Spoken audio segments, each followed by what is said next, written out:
सुनसान रात्र आणि रिमझिम पाऊस पडत होता. अचानकच कुठून तरी आवाज येत होता. टप टप टप टप.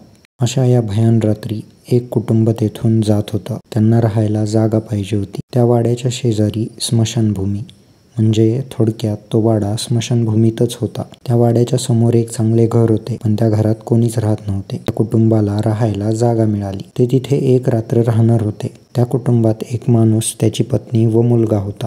त्या मुलाला घरात वरच्या मजल्यावर खोली मिळाली. त्या खोलीतून तो स्मशानातला पूर्ण वाडा स्पष्टपणे दिसत होता. तो मुलगा तिथे दिवा बंद करून झोपी गेला.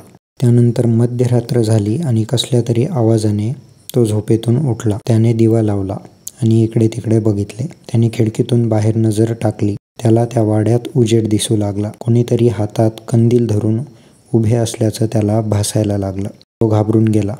तो त्याच्या आईबाबांकडे गेला व म्हणाला, मला त्या वाड्यात काहीतरी दिसलंय.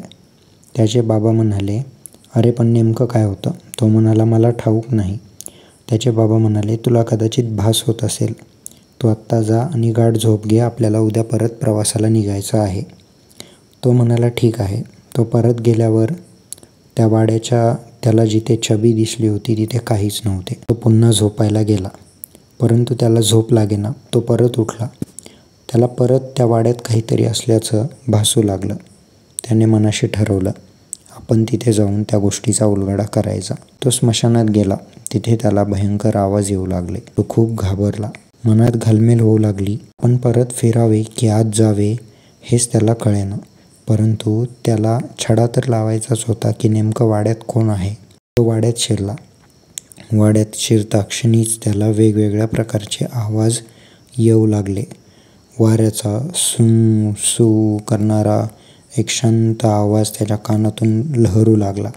टक टक टक टक, जणू घड्याळाची कोणी टिकटिक चालू केली. त्यानंतर जसं त्याने आत पाऊल टाकलं, दरवाजा आपोआप बंद झाला. त्याला काय करावं काही कळेना गेलं. तो सैरावैरा त्या वाड्यात इकडे तिकडे धावू लागला. नंतर त्याच्या तोंडावर भीतीचे भयंकर थंड बधीर करणारे त्याला हबके बसू लागले. त्याला कळेना गेलं की त्याच्यासोबत नेमकं काय होतंय. त्याने मागे वळून पाहिले. केस गळ्यात सोडलेली, पांढरी साडी घातलेली आणि राक्षसी दात बाहेर असणारी एक भयंकर चेहराची स्त्री त्याने पाहिली होती. त्याने पुढे बघितले तर त्याच्यासमोर हडळ उभे होते.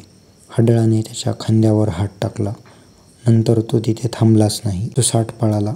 तो त्याच्या आईबाबांकडे आला आणि बेशुद्ध पडला. सकाळी त्याच्या आईबाबांनी त्याला दवाखान्यात नेले.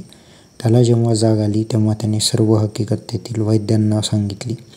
नंतर शहराच्या नगराध्यक्षांना त्या मुलाने हे सर्व सांगितले. शहराचे नगराध्यक्ष व इतर कामगार त्या वाड्यात गेले, पण आत्तापर्यंत एकही कामगार व जे नगराध्यक्ष होते ते पुन्हा वापस कधी परतलेच नाहीत. तो वाडा आणि ती स्मशानभूमी आता त्या गावात कायमची बंद केल्या गेली आहे.